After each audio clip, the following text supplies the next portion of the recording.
सभी साथियों को मौनी अमावस्या की बहुत बहुत शुभकामनाएं। मौनी अमावस्या सनातन धर्म की एक अत्यंत पावन और रहस्यमय पर्व है।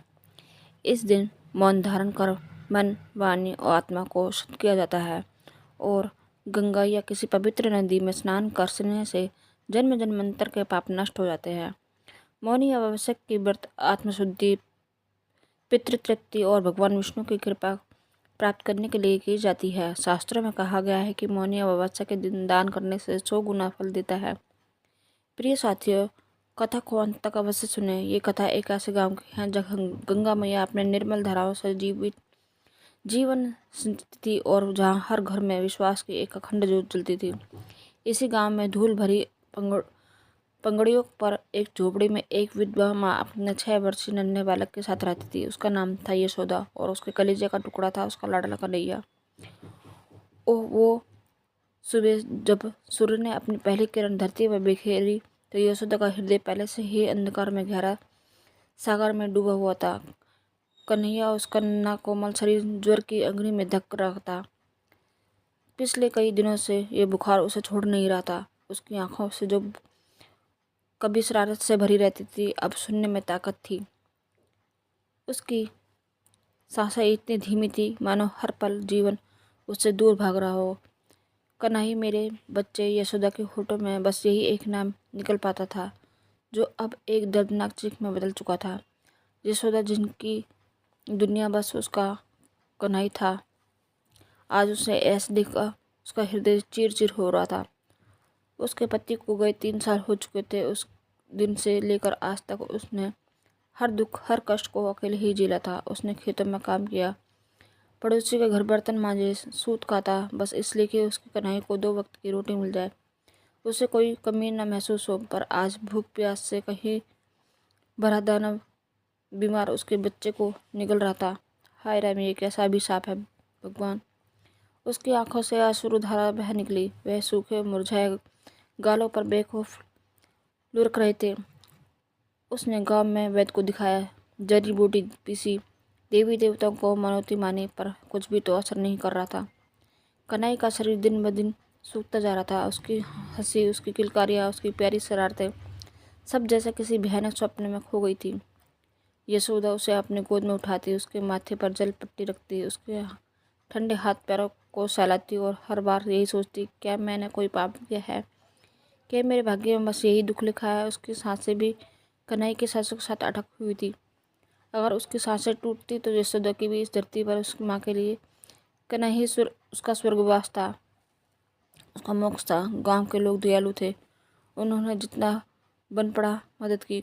कोई थोड़ा चावल दे जाता, कोई दूध।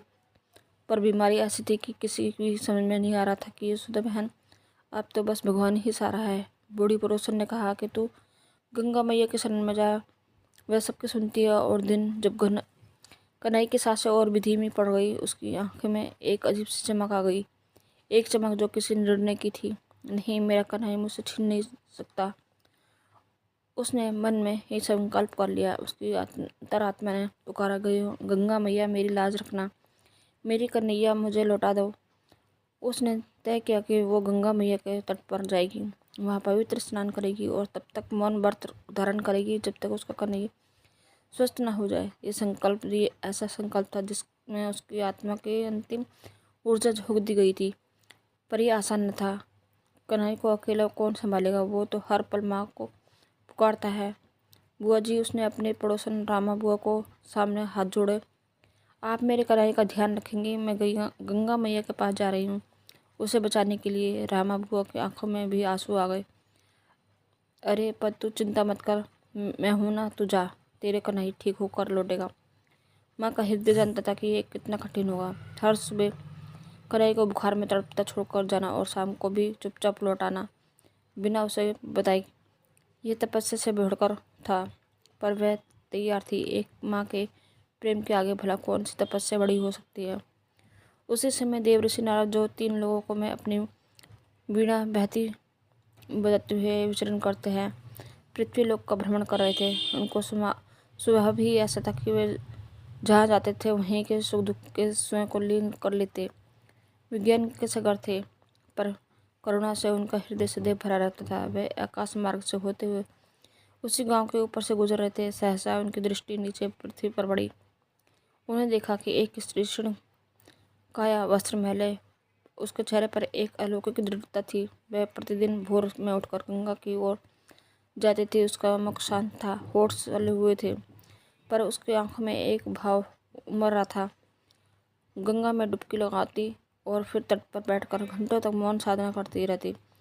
उसके नेत्रों में अश्रु अविरत बहते रहते, मानो उसके सारे दुख, सारी प्रार्थनाएं उन आंसुओं में घुलकर बह रही है। नारद जी ने अपने दिव्य ज्ञान से सब जान लिया। उन्हें पता चला कि यशोदा, जिसका लाडला बालक कन्हैया मृत्यु से जूझ रहा है, उन्होंने देखा कि यशोदा मौन व्रत में रहते हुए भी हर पल अपने बच्चे के लिए प्रार्थना कर रही है। उसकी मौन साधना, उसकी अश्रुधारा, ये सब नारद जी के हृदय को छू गए।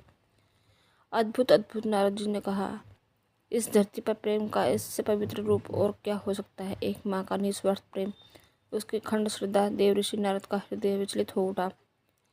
ऐसी भक्ति, ऐसी तपस्या, वह भी अपने बच्चे के जीवन के लिए। उनकी वीणा का मधुर स्वर भी इस समय फीका पड़ गया था। वह सोचने लगे, क्या प्रभु स्वयं इस अनमोल भक्ति को नहीं देख रहे होंगे?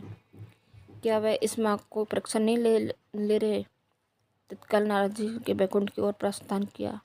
वहाँ क्षीर सागर में शेषनाग पर विराजमान चतुर्भुज भगवान विष्णु अपने कमल नेत्र को अधखुलक के विश्राम मुद्रा में थे। पास ही में लक्ष्मी जी उनके चरण में दबा रही थी। नारायण नारायण नारायण, नारद जी ने मधुर स्वर में प्रवेश किया। भगवान विष्णु ने मंद मंद मुस्कुराते हुए आंखें खोली। आइए देव ऋषि, कहिए आज किस लोक की चिंता आपको यहाँ खींच लाई? प्रभु, नारद जी का गला भराया। आज मैं आपसे एक ऐसी कथा कहने आया हूँ कि जिससे सुनकर आपका हृदय भी द्रवित हो उठेगा। पृथ्वी पर गंगा के किनारे एक माँ यशोदा नाम है। उसका 6 वर्षीय बालक कन्हई मृत्यु के द्वार पर खड़ा है। वह जवाब दे चुके हैं, सारे उपाय विफल हो चुके हैं। नारद जी ने यशोदा की पूरी कथा सुनाई। उसका वैद्य, उसकी गरीबी, उसके बच्चे के प्रति उसका असीम प्रेम और उसका मौन व्रत, उसकी अखंड तपस्या। प्रभु, वो माँ अपने बच्चे के जीवन के लिए प्रतिदिन गंगा में स्नान कर मौन धारण के बैठी रहती है। उसके होंठ कुछ भी नहीं कहते, पर उसकी आंखें, उसके आंसू, उसके हृदय की हर पुकार मुझ पर तक पहुंच रही है। वो कितनी विश्वास है, कितनी निश्चय है। उसकी मौन प्रार्थना ऐसी शक्ति है कि वह पत्थर को भी पिघला दे। पर उसका बालक, उसका कन्हई दिन ब दिन क्षीण होता जा रहा है। नारद जी भावुक हो गए। प्रभु, क्या आप उसकी परीक्षा नहीं लेंगे? क्या आप उसकी भक्ति प्रकाष्ठा नहीं देखेंगे? मेरा हृदय कहता है कि ऐसी भक्ति की परीक्षा अवश्य होनी चाहिए, ताकि ये संसार देख सके एक माँ का मौन प्रेम कितना शक्तिशाली होता है। भगवान विष्णु ने गंभीरता से नारद जी की बात सुनी। वे तो सब जानते थे। यशोदा की हर सांस और उसके हर आंसू का उन्हें ज्ञान था। देव ऋषि भगवान ने कहा कि ये सत्य है कि एक माँ के प्रेम से बढ़कर इस सृष्टि में कोई तपस्या नहीं, और मौन की प्रार्थना तो सबसे पवित्र होती है, क्योंकि उसमें वाणी का आडंबर नहीं होता, केवल आत्मा का शुद्ध उद्धार होता है। अवश्य मैं उसकी परीक्षा लूँगा, और इस परीक्षा के साक्षी आप स्वयं बनेंगे। भगवान ने नारद को आशीर्वाद दिया और अपने मन में पृथ्वीलोक पर जाने का संकल्प किया। इधर पृथ्वी पर यशोदा अपनी मौन साधना में लीन थी। सुबह होते ही वे अपने कलेजे पर पत्थर रखकर कन्हई को रामा बुआ के पास छोड़कर आती। कन्हई की निर्मल आंखें माँ को जाते देखती और यशोदा अपने आंचल से आंसू पोंछती, होठ नहीं खोलती। गंगा तट पर पहुंचकर वह शीतल जल में डुबकी लगाती और फिर उससे गीले वस्त्रों में एक शिला पर आंखें मूंद कर बैठ जाती। उसका शरीर भूख प्यास से टूटता रहा, पर उसका मन एक एक तक अपनी कन्हई के जीवन की भीख मांगता रहा।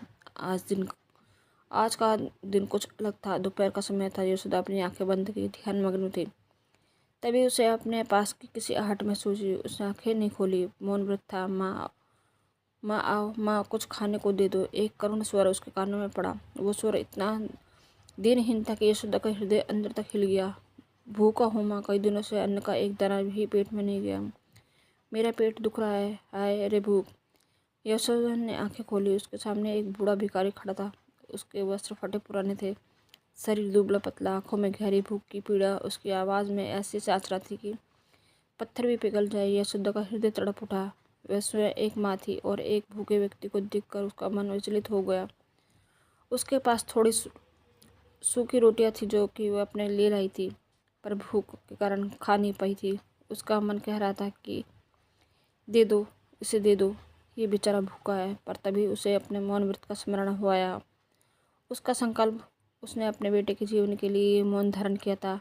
अगर वे आज एक शब्द भी बोलती तो उसका व्रत टूट जाता, उसका सारा तप व्यर्थ हो जाता है। भिखारी ने बोला, माँ क्या पत्थर की बनी रहोगी? इतनी देर से पुकार रहा हूँ, एक रोटी ही तो दे दो, पेट में आग लग रही है। यशोदा की आंखों में आंसू बह निकले हुए, ये आंसू उसके मौन हृदय की चीख थी। वो उसे रोटी देना चाहती थी, पर उसका हट होठ सले हुए थे। वे हाथ उठाकर मना भी नहीं कर सकती थी, क्योंकि उससे भी मौन भंग हो सकता था। वो बस आंखों में आंसू लिए उस भिखारी को देखती रही। भिखारी ने देखा कि स्त्री के होठ नहीं खुल रहे, पर उसकी आंखों से लगातार आंसू बह रहे हैं। क्या हुआ माँ, क्यों रो रही हो? क्या इतने भी नहीं दे सकती कि कोई बोल भी नहीं सकता? भिखारी ने थोड़ा क्रोध से कहा, अरे बोलती क्यों नहीं? मुझे भूखा देखकर तुम्हें दया नहीं आती? तुम्हारा व्रत, तुम्हारी तपस्या किस काम की, जब एक भूखे को भोजन न दे सको? ये शब्द तीर की तरह यशोदा के हृदय में चुभे। मेरा व्रत, मेरा मौन कन्हैया। उसके मन में एक भयानक द्वंद्व चल रहा था। उसका मात्र हृदय चीख रहा था, उठ, इस भूखे को कुछ दे। पर उसका संकल्प उसे रोके हुए था। नहीं, तेरा कन्हैया उसके लिए ये अग्नि परीक्षा है। उसके होंठ कपकपाते रहे, पर एक भी शब्द बाहर नहीं आया। उसकी आंखों में धारा की तेज और हो गई, मानो वह अश्रु ही उसके मौन भाषा थे, उसकी करुणा की अभिव्यक्ति थी। उसने अपने हाथ जोड़े, माथा टेका भिखारी के सामने, मानो वो उससे क्षमा मांग रही हो कि वो उसकी सहायता नहीं कर सकती। उसकी आंखों में असहनीय पीड़ा थी, स्वयं के व्रत को निभाने की थी, वो एक भूखे को न खिला पाने की। भिखारी ने कुछ देर देखा और इंतजार किया। यशोदा ने अपनी मुट्ठी कस ली थी। उसके अंदर की आत्मा विद्रोह कर रही थी, पर वो बाहर से भी स्थिर थी, मौन थी। अचानक भिखारी के चेहरे पर एक अलौकिक तेज उभर आया। उसकी फटी पुरानी वेशभूषा बदल गई। उसके स्थान पर शंख, चक्र, गदा, पीताम्बरधारी चतुर्भुज भगवान विष्णु प्रकट हो गए। भगवान विष्णु के प्रकट होते ही पूरा वातावरण दिव्य प्रकाश से जगमगा उठा। नारद मुनि भी आकाश से उतर आए। यशोदा ने जब भगवान के दर्शन किए तो उसकी आंखें अविश्वास और भक्ति से भर आई। वह साक्षात अपने आराध्य को अपने सामने देख रही थी। भगवान विष्णु ने मंद मंद मुस्कुराते हुए कहा, यशोदा, तेरी भक्ति को प्रणाम, तेरे मौन को प्रणाम। तू इस परीक्षा में सफल हुई है। यशोदा की आंखों से अब आनंद के अश्रु बह रहे थे। वो कुछ कहना चाहती थी, पर मौन व्रत, उसके होठ फिर भी नहीं खुले। उसने केवल अपने हाथ जोड़े रखे और भगवान के चरणों पर अपना शीश झुका दिया। भगवान विष्णु ने करुणा भरी दृष्टि से उसको देखा और कहा कि पुत्री, मौन से भी की गई प्रार्थना सबसे ऊंची होती है। जब वाणी मौन हो जाती है तो हृदय की पुकार सीधे परमात्मा तक पहुंचती है। तेरी आंखों के आंसू ही तेरे सच्चे पवित्र शब्द हैं। तेरी आत्मा की सबसे सच्ची अर्थ है। ये संसार अक्सर शब्दों से आडंबर में खोया रहता है, पर सच्ची भक्ति तो हृदय की वास करती है। तूने अपने मौन के बल पर वो सब कुछ कह दिया है जो सहस्त्रों शब्द भी व्यक्त नहीं कर पाते। तेरी मौन तपस्या, तेरा निस्वार्थ प्रेम, तेरी अखंड श्रद्धा, इन सब ने मुझे यहाँ खींच लाया। भगवान ने अपना दाहिना हाथ यशोदा के सिर पर रखा और कहा, जाओ पुत्री, तुम्हारा पुत्र कन्हई अब पूर्णतः स्वस्थ हो चुका है। मेरा आशीर्वाद सदैव तुम्हारे और तुम्हारे बाल के साथ रहेगा। जैसे ही भगवान विष्णु ने ये शब्द कहे, यशोदा के हृदय में एक अलौकिक शांति छा गई। उसकी आत्मा को लगा जैसे उसे सब कुछ मिल गया हो। वो कुछ कह पाती इससे पहले कि भगवान विष्णु और नारद मुनि अंतर ध्यान हो गए। यशोदा तुरंत खड़ी हुई। उसका मौन व्रत समाप्त हो चुका था। वो भागी भागी रामा बुआ के घर की ओर चली। उसके कदम आज हल्की हवा से उड़ते बादलों से भी तेज थे। उसके हृदय में एक नई आशा, एक नया जीवन धड़क रहा था। जैसे ही वह घर पहुंची, उसने देखा कि उसकी आंखें खुली की खुली रह गई। उसने खुशी से उसका गला रंध गया। कन्हई, उसका नन्हा कन्हई जो कल तक मृत्यु से जूझ रहा था, आज आंगन में खेल रहा था। उसके गालों पर गुलाबी चमक थी। उसकी आंखों में वही पुरानी शरारतें लौट आई। वो अपने छोटे से खिलौने से खेलता हुआ माँ को देखकर हंसा और बोला, माँ तुम आ गई, मुझे भूख लगी है। यशोदा दौड़कर अपने बेटे से लिपट गई। उसने उससे इतनी कसकर अपनी छाती से लगाया कि मानो उसे फिर कभी किसी खुद से भी दूर नहीं जाने देगी। होठों से बस एक शब्द निकला, कन्हई, मेरे बच्चे। और उसके बाद वो फौक कर रो पड़ी। ये आंसू दुख के नहीं थे, ये अश्रु तो अनंत आनंद, कृतज्ञता और प्रेम के थे। गांव में ये समाचार बिजली की तरह फैल गया। हर कोई हैरान था। कन्हैया का स्वस्थ होना और यशोदा की मौन तपस्या की कथा, सबने इसे ईश्वर का चमत्कार माना। गांव के लोग यशोदा के पास आए, उसे प्रणाम किया और उसकी अद्भुत भक्ति की सराहना की। यशोदा ने उन्होंने अपनी मौन प्रार्थना की पूरी कथा सुनाई कि कैसे भगवान स्वयं भिखारी के रूप में आए और कैसे मौन की प्रार्थना सबसे ऊंची सिद्ध हुई। उस दिन से यशोदा और कन्हैया का जीवन बदल गया। कन्हैया भरा हुआ बलवान बना और उसने अपनी माँ का नाम खूब रोशन किया। यशोदा ने कभी अपनी श्रद्धा कम नहीं होने दी। उसने जीवन भर अपनी उस मौन साधना की शक्ति को याद रखा। ये कथा आज भी उस गांव की हवा में गूंजती है। ये हमें सिखाती है कि सच्ची भक्ति दिखावे की नहीं बल्कि हृदय की गहराई से उठती है। ये बताती है कि एक माँ का प्रेम, उसका त्याग और उसका संकल्प इस सृष्टि की सबसे बड़ी शक्ति है। और ये भी कि कभी कभी जब हम वाणी शांत हो जाती है तो हम ईश्वर की वाणी को सुन पाते हैं। हमारी मौन प्रार्थना ही सबसे ऊंची होकर सीधे वैकुंठ तक पहुंचती है, क्योंकि प्रभु को वाणी नहीं भावना चाहिए, शब्द नहीं श्रद्धा चाहिए, और यही सनातन सत्य है। प्रिय साथियों, इस वीडियो में मौनी अमावस्या की पावन व्रत कथा यही समापन होती है। हम कामना करते हैं कि श्री नारायण की कृपा आप सभी पर बनी रहे। जय श्री हरे, जय विष्णु नारायण।